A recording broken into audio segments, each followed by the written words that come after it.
എല്ലാ കൂട്ടുകാർക്കും വീണ്ടും മൈസ്റ്റൽ കുക്കിങ്ങിലേക്ക് സ്വാഗതം. ഇന്ന് നമ്മൾ മൈസ്റ്റൽ കുക്കിങ്ങിൽ ചെയ്യാൻ പോകുന്നത് ആലു പൂരി. ഉരുളക്കിഴങ്ങൊക്കെ വെച്ചിട്ട് പൂരി ഇത് ഫില്ല് ചെയ്തിട്ടല്ല കേട്ടോ, ഉരുളക്കിഴങ്ങ് പൊടിച്ച് ചേർത്ത് മാവ് കുഴച്ചെടുത്തിട്ടാണ് നമ്മൾ ഈ പൂരി ഉണ്ടാക്കുന്നത്. വെറൈറ്റി ടേസ്റ്റ് ആണ്. അറിയാത്ത ആൾക്കാർ ഇത് ട്രൈ ചെയ്ത് നോക്കുക. അപ്പം നമുക്ക് എങ്ങനെ പൂരി ചെയ്തതെന്ന് ഒന്ന് നോക്കിയിട്ട് വരാം. ആലു പൂരി ഉണ്ടാക്കാൻ വേണ്ടിയിട്ട് ഒരു 2 പൊട്ടാറ്റോ ഞാൻ പുഴുങ്ങി തോലൊക്കെ കളഞ്ഞിട്ട് എടുത്ത് വെച്ചിട്ടുണ്ട്.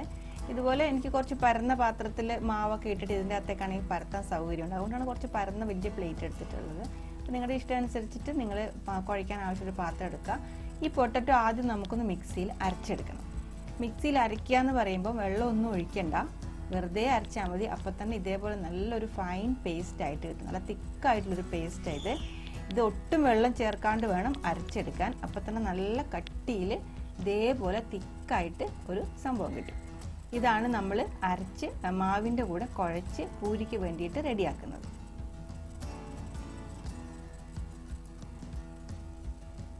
അതിലേക്ക് 1.5 കപ്പ് മാവ്, ഗോതമ്പ് മാവ് 1.5 കപ്പ് ചേർത്ത് കൊടുക്കാം. അതിൻ്റെ കൂടെ നമുക്ക് കുറച്ച് ഐറ്റംസും കൂടി ആഡ് ചെയ്ത് കൊടുക്കണം. ആദ്യം 1/4 ടീസ്പൂൺ മഞ്ഞൾപ്പൊടി, കുറച്ച് നല്ലൊരു കളർ കിട്ടും. പിന്നെ 1 ടീസ്പൂൺ ചതച്ച ചുവന്ന മുളക്, കുരു അടക്കമാണ് ഇട്ട് കൊടുത്തത്, നല്ലോണം ചതച്ചത്.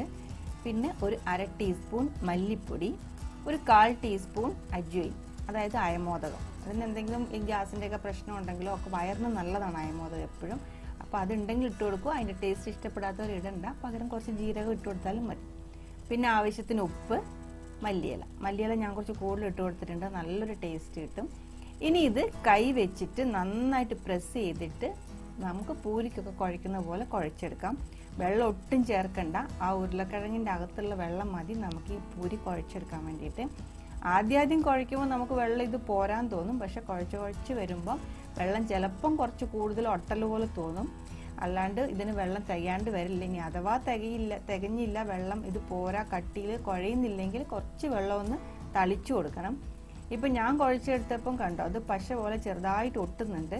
അപ്പോൾ ഇത്തിരി ആ പൊട്ടറ്റോയിലുള്ള വെള്ളം കൂടുതലാണെന്ന് തോന്നുന്നു. അതുകൊണ്ട് ഒരു സ്പൂൺ മാവും കൂടി ഗോതമ്പ് പൊടിയും കൂടി ഞാൻ എക്സ്ട്രാ ഇട്ട് കൊടുത്തിട്ട് ഇപ്പം നമ്മുടെ ചപ്പാത്തി മാവ് നന്നായിട്ട് ടൈറ്റായിട്ട് കുഴച്ചെടുത്ത് വെച്ചിട്ടുണ്ട്.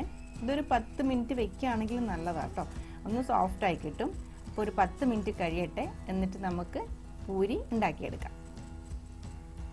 പൂരിയുടെ മാവ് ഉരുളകളാക്കുന്ന ആൾക്കാർ മിക്കവാറും ഇങ്ങനെ ആ ഉരുളക്കകത്തുനിന്ന് ഇങ്ങനെ ഓരോ ബോളായിട്ട് ഇങ്ങനെ പിച്ചി ബോളായിട്ട് ഉരുട്ടിയെടുക്കുക ചെയ്യുന്നത്. പക്ഷെ ഞാൻ ഇങ്ങനെ ചെയ്യാറില്ല, പെട്ടെന്നായി കിട്ടും. ഇതേപോലെ നീളത്തിലൊരു ട്യൂബ് പോലെ ഒന്ന് ആക്കിയിട്ട് ഒരു കത്തി വെച്ച് ഇതേപോലെ ഒരേ അളവിൽ മുറിക്കുകയാണെങ്കിൽ പെട്ടെന്ന് കിട്ടും. പക്ഷെ അത് കുറച്ച് നീണ്ടിരിക്കുന്നത് എങ്ങനെയാണ് പരത്തിയ റൗണ്ട് ആവുന്നതായിരിക്കും.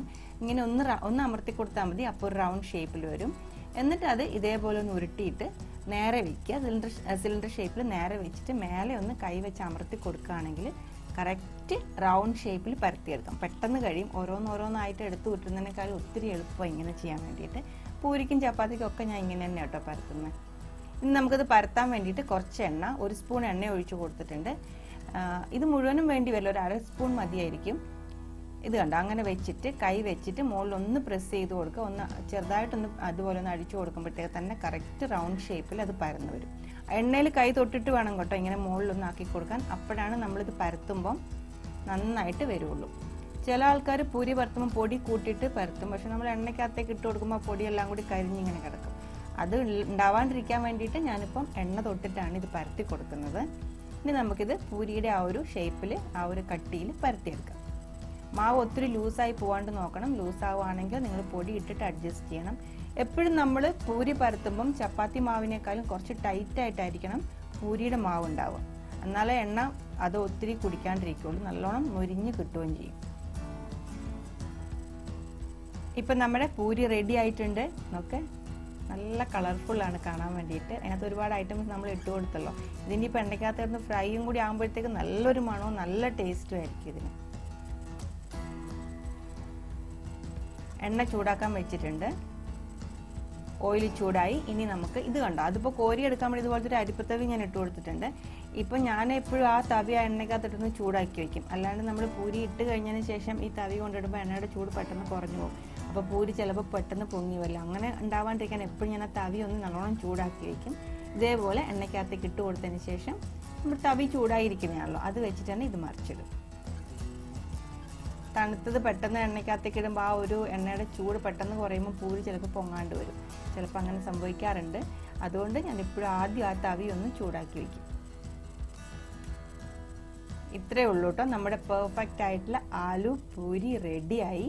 ഇത് വെറൈറ്റി ആയിട്ടൊക്കെ പൂരി കഴിക്കാൻ ഇഷ്ടമുള്ള ആൾക്കാർക്ക് തീർച്ചയായിട്ടും ട്രൈ ചെയ്ത് നോക്കാൻ പറ്റുന്ന ഒരു സിമ്പിൾ വെറൈറ്റി റെസിപ്പിയാണ്. ഇതൊരു നോർത്ത് ഇന്ത്യൻ ഡിഷ് എന്നൊക്കെ പറയാം. ബ്രേക്ക്ഫാസ്റ്റ് ആയിട്ട് കഴിക്കുന്ന ഒരു അടിപൊളി സംഭവമാണ്. നമുക്ക് ഒരു പൂരിയും കൂടി ഇങ്ങനെ ഉണ്ടാക്കി നോക്കാം.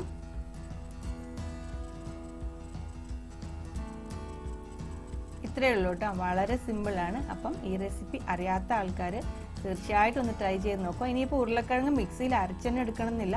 അത് നിങ്ങൾക്ക് കൈകൊണ്ട് നന്നായിട്ട് തരിയില്ലാണ്ട് ഞെരടി മാവിൻ്റെ കൂടെ മിക്സ് ചെയ്തെടുക്കാൻ പറ്റുമെങ്കിൽ അങ്ങനെയും ചെയ്യാം. അല്ലെങ്കിൽ ഒന്ന് ഗ്രേറ്റ് ചെയ്തിട്ട് മിക്സ് ചെയ്താലും മതി. ഇപ്പം മിക്സിയിൽ അടിക്കുകയാണെങ്കിൽ നമുക്ക് നല്ല ഫൈനായിട്ട് കിട്ടും. പൂരിയല്ല ഉണ്ടാക്കുന്നത്, ചപ്പാത്തി ആയിരുന്നെങ്കിൽ കുഴപ്പമില്ല. പൂരി ആകുമ്പോൾ നമ്മൾ എണ്ണയ്ക്കകത്ത് ഇടുമ്പം ചെറിയ ചെറിയ തരി ഉണ്ടെങ്കിൽ പൂരി ഇങ്ങനെ പൊങ്ങാണ്ട് വരും. അതുകൊണ്ടാണ് ഫൈനായിട്ടൊന്ന് അരച്ചെടുത്തിട്ടുള്ളത്. അപ്പോൾ അത് നിങ്ങളുടെ ഇഷ്ടം അനുസരിച്ച് ചെയ്തിട്ട് ഇതേപോലെ പൂരി ഉണ്ടാക്കിയിട്ട് കഴിച്ച് നോക്കുക. കഴിച്ച് നോക്കിയതിന് ശേഷം നിങ്ങളുടെ കമൻസ് ഒക്കെ പറയണം കേട്ടോ. പിന്നെ ഇതിന് സൈഡ് ഡിഷായിട്ട് ഇത്രയും ഐറ്റംസ് നമ്മൾ ഇതിനകത്ത് ഇട്ട് കൊടുത്തല്ലേ, അപ്പോൾ പിന്നെ ഇതിൻ്റെ അകത്ത് വേറെ കറിയുടെ ഒന്നും ആവശ്യമില്ല, ചൂടോടുകൂടി തന്നെ കഴിക്കാം. ഇതിന് സൈഡ് ഡിഷായിട്ട് ഏറ്റവും ബെസ്റ്റ് ആയിട്ടുള്ളത് തൈര്, പുളിയില്ലാത്ത കട്ട തൈര് അല്ലെങ്കിൽ കുറച്ച് അച്ചാർ. ഇത് രണ്ടിലേതെങ്കിലും ആണ് ഇതിന് എപ്പോഴും മാച്ച് ആയിട്ടുണ്ടാവും. ഇതിപ്പോൾ ഒന്ന് മുറിച്ചിട്ട് ഇതിൻ്റെ ഉൾഭാഗം കാണിച്ചു തരാം. സാധാരണ പൂരി പോലെ തന്നെയുള്ളത്, നല്ലൊരു ടേസ്റ്റും ഉണ്ട് കേട്ടോ. തൈരാണ് ഇതിൻ്റെ സൈഡ് ഡിഷ്, അല്ലെങ്കിൽ കുറച്ച് അച്ചാർ, ഇതിലേതെങ്കിലും ഒരെണ്ണം കൂട്ടിയിട്ട് നിങ്ങൾക്ക് ഇത് ട്രൈ ചെയ്ത് നോക്കിയിട്ട് അഭിപ്രായങ്ങളൊക്കെ പറയുക. നമുക്ക് ഉടനെ തന്നെ ഒരു അടിപൊളി റെസിപ്പി ആയിട്ട് കാണാം. Till then take care, by.